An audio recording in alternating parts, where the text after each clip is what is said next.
Solve the following simultaneous equation. आता हे अशा टाइपचे जेव्हा प्रॉब्लेम असतील तर काय करायचं पहा, 2x minus 3y equal to 50. आता 2x म्हणजे ऍक्च्युअल काय असतो, 2 into 1/x. तुम्हाला समाधान करता असं स्प्लिट करून सांगा, 3/y ला 3 into 1/y equal to 50.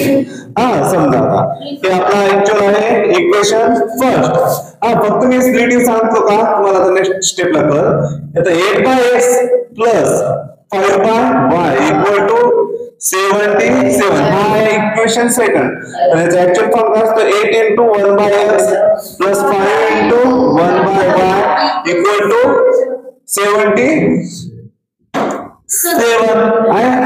आता हे जे पहा, इथं पण 1/x आहे, इथं पण 1/x आहे की नाही, इथं आहे 1/y, इथं आहे 1/y. आपल्याला काय करायचं, 1/x ला रिप्लेस करून दुसरा कोणता तरी व्हेरिएबलचा एक टर्म मागण्याचा आणि 1/y च्या ठिकाणी. जसं आता इथं काय देत आपण, 1/x is replaced by, replacing by m and 1/y replacing by n. Very good. मग आता पहा याच्यानुसार काय होणार इक्वेशन तयार, 2 into 1/x म्हणजेच काय करू आपण, या 1/x च्या ठिकाणी m मायनस या 1/x च्या ठिकाणी 3n इक्वल टू 15. हे इक्वेशन नंबर आपण हो ना.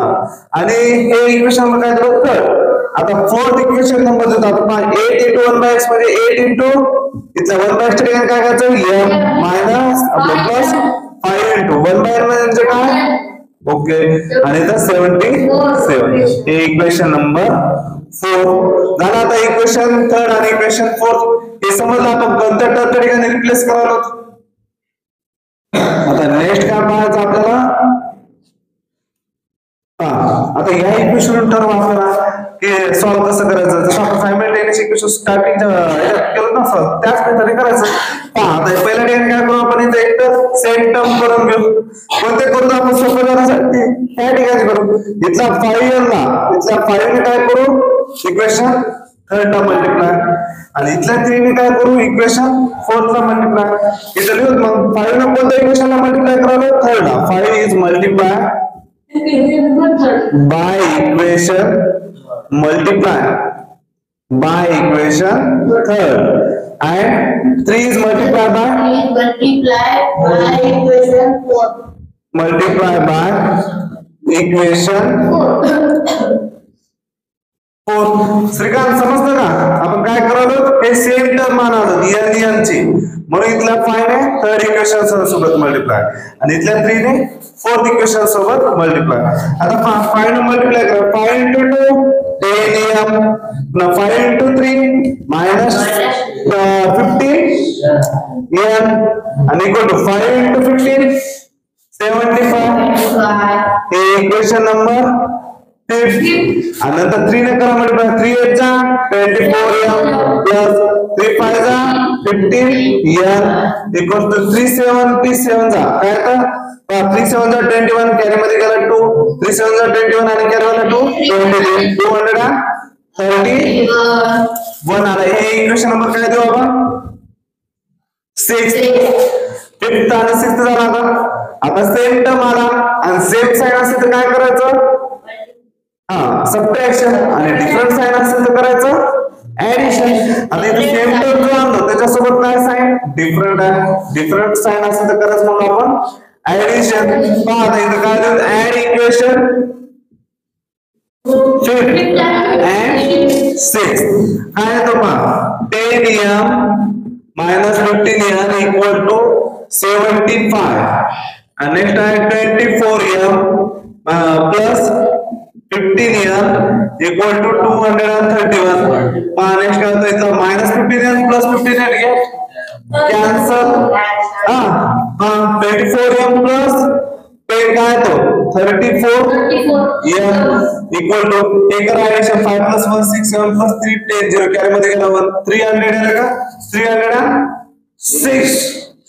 आता m equal to 306 by 34 पहा काय येतं करा बरं यातला करेक्ट आहे का 3 into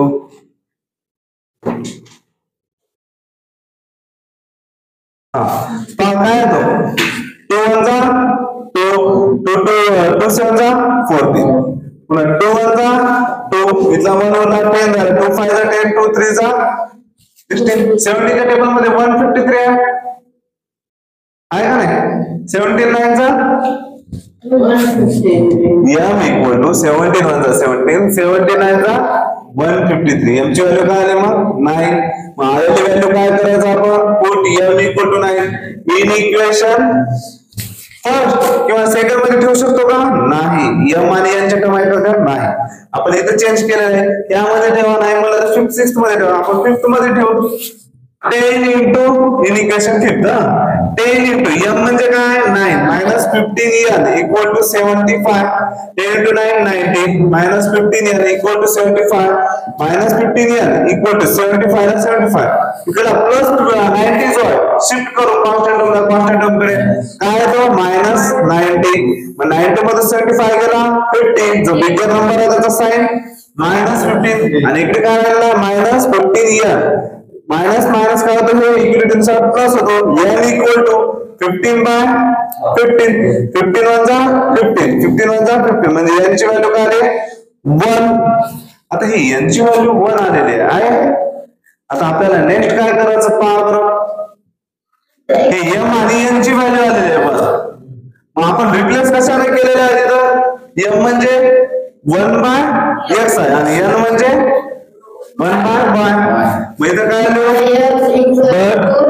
आहे ना इथं काय करायचं m equal to 1 by x आहे आणि n equal to काय 1 by y आता m ची व्हॅल्यू माहित आहे n ची व्हॅल्यू माहित आहे m च्या ठिकाणी ठेवली तर काय होतो 9 1 by x equal to 9 n म्हणजे काय 1 1 by y ला 1 by y आता आपण हे x इकडे वाटलो 9 इकडे वाटलो x equals to आपल्याला x ची व्हॅल्यू पाहिजे ना फर्स्ट आणि सेकंड इक्वेशन नुसार मग काय तो इथं शिफ्ट होतो आणि 9 इथं शिफ्ट होतो 1 by 9 हे काय झालं याचा x ची व्हॅल्यू आणि y ची व्हॅल्यू काय येतो 1 by 1 म्हणजेच काय येतो 1 येतो हे झालं y ची व्हॅल्यू मग इथं लिहा solution of x, y is 1 by 9, 1 अशा प्रकारचं आणि डबल सांगतो पाय मेथड काय म्हणतात इथं काय दिलेलं इक्वेशन 2/x -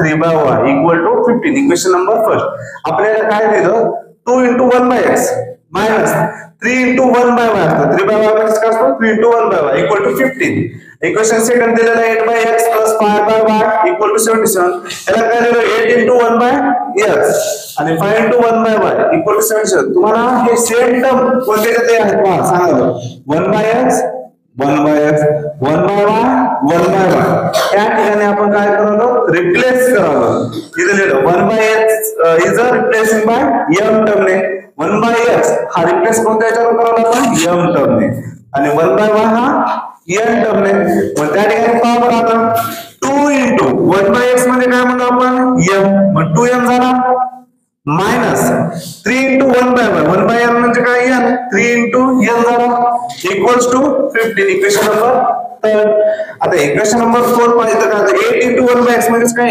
8m आणि 5 × 1/y म्हणजे 5n equal to 77 equation number 4 मग नेक्स्ट काय करायचं आपण या m चे किंवा n चे सेम टर्म आणून जसं आपण प्रॅक्टिस सेट 1.1 मध्ये सायमल्टेनियस इक्वेशन सॉल्व्ह करू त्याच मेथडने करायचे मग इथं काय केलं आपण सेम टर्म इथं कोणते n चे फायनल काय केलं इक्वेशन थर्ड ला मल्टिप्लाय आणि इथल्या 3 ने इक्वेशन फोर्थ ला मल्टिप्लाय म्हणून इथे लिहिलं 5 is multiplied by equation third and 3 is multiplied by equation fourth मग काय आला 5 × 2 आता 5 × 2 10m 5 × 3 -15m 5 × 15 जा 75 इक्वेशन नंबर 5 आणि नंतर काय केलं इथल्या 3 ने 3 8 जा 24m प्लस ला प्लस 3 5 जा 15m इक्वल टू आणि पुन्हा 3 × 77 चा मल्टिप्लिकेशन काय आला 231 इक्वेशन नंबर 6 मग आता नंतर काय करू, सेम टर्म झाला कोणता 15n आणि 15n झाला सेम टर्म. आणि सेम टर्म झाल्यानंतर काय करायचं पाहिजे आपल्याला, साइन डिफरंट असेल तर करायचं ऍडिशन. इथं मायनस प्लस आहे आणि जर मायनस मायनस किंवा प्लस प्लस असलं असतं तर काय केलं असतं, सेम साइन असलं सबट्रॅक्शन. आता इथं डिफरंट साइन मायनस आणि प्लस आहे म्हणून काय केलं आपण ऍडिशन. मग आता झालं add equation 5th and 6th. 10m minus 15n equal to 75 and 24m plus 15n equal to 231. मग इथला minus 15n plus 15n get cancel म्हणजे 0 होतो. आणि 10m प्लस 24m चे ऍडिशन काय आले 34m आणि इथं आलेला आहे 75 आणि 231 चे ऍडिशन काय आले 306. नेक्स्ट सिम्प्लिफाय करो, इथं 2 ने डिवाइड करो 34 ला. 2 1 जा 2, 1 उरला 14 झाला, 2 7 जा 14, 2 1 जा 2, 3 मध्ये 2 गेला 1 होणार, 0 आला का 10 होणार. 2 5 जा 10, पुन्हा 2 3 जा 6, 153 आणि 17 उरला, 71 जा 17, 79 जा 153 म्हणजे m ची व्हॅल्यू आलेली आहे 9. मग आलेली m ची जी व्हॅल्यू आहे put m equal to 9 in equation 5th 6th किंवा 4 आणि 3rd आणि 4th मध्ये विचारलं चाललं असतं. आपण 5th मध्ये पुट केलं मग 10 इंटू 5th इक्वेशन काय 10 इंटू m म्हणजेच काय 10 इंटू 9 मायनस 15n म्हणजेच काय 15n इक्वल टू 75. 10 9 चा 90 मायनस 15n ला मायनस 15n इक्वल टू 75 ला 75. मग काय केलं आपण प्लस 90 ला तिकडे शिफ्ट केलं कॉन्स्टंट टर्म कडे. पैसा मायनस 15n उरलेला आहे इक्वल टू 75 प्लस 90 जो इकडे काय झाला मायनस 90. मग 15 मायनस 15n आणि इकडे काय झाला 90 मधून 75 गेले 15. मग नंतर काय झालं जो बिगर नंबर आहे त्याचा साइन मायनस, मग इथला मायनस आणि इथला मायनस साइन काय केलं आपण प्लस केलो. n इक्वल टू मग इथला काय झालं 15n मध्ये इंटू साइन असतो, इंटूचा टर्म शिफ्ट झाला तर डिवाइड होतो म्हणून इथं काय झालं 15/15 म्हणजे काय झालं 51 जा 15 15 15 म्हणजे 1/1 म्हणजेच काय n ची व्हॅल्यू 1. मग आता आपल्याला माहित आहे m आणि n ची व्हॅल्यू, पण ऍक्च्युअली या प्रॉब्लेम सर कशाची पाहिजे आपल्याला व्हॅल्यू x आणि y ची. मग इथं काय करू आपण but m equal to 1/x आणि n इक्वल टू 1/y ते आपण रिप्लेस करू. m ला 1/x ने 1/x ला m ने केलो आणि 1/y ला n ने. मग आपण याच्यानुसारच x आणि y ची व्हॅल्यू आणणार. m म्हणजे काय 9, 1/x ला 1/x म्हणजे x इक्वल टू x इथं आला 9 इथं गेला x ची व्हॅल्यू काय 1/n आणि इथं n इक्वल टू 1/y म्हणजे काय 1 इक्वल टू 1/y. मग इथं काय केलं y ला इकडे आणलं आणि 1 ला इकडे नेलो. 1/1 म्हणजे y ची व्हॅल्यू आली 1. म्हणून इथं काय झालं solution of x, y is 1/y, आपलं 1/9, 1 हे आलेलं आहे सोल्युशन. आपल्याला पहा हे इथून पुढे इक्वेशन 3rd पासून ते इथल्या स्टेप पर्यंत आपला कंप्लीट पहिला जो प्रॅक्टिस सेट सॉल्व्ह केला त्याच मेथडने सॉल्व्ह केलं. फक्त इथं हे एवढं टर्म ऍड झालं काय रिप्लेसिंगचा आणि पुन्हा इथल्यानुसार पण आपण पुन्हा x आणि y ची व्हॅल्यू सांगितलेलं आहे. ऍक्च्युअली m आणि n ची मिळाली पण आपल्याला सांगायचं कोणतं x आणि y नुसार, म्हणून इथं आलेलं काय x ची व्हॅल्यू 1/9 आणि y ची व्हॅल्यू 1/1. बाकी सेम मेथड आहे. काय अवघड आहे का नाही, फक्त एक दोन प्रॉब्लेम शिकवलं व्यवस्थित समजलं पुन्हा आपण ऑटोमॅटिक आपण करू शकतो. बरं चालतंय, लिहून घ्या.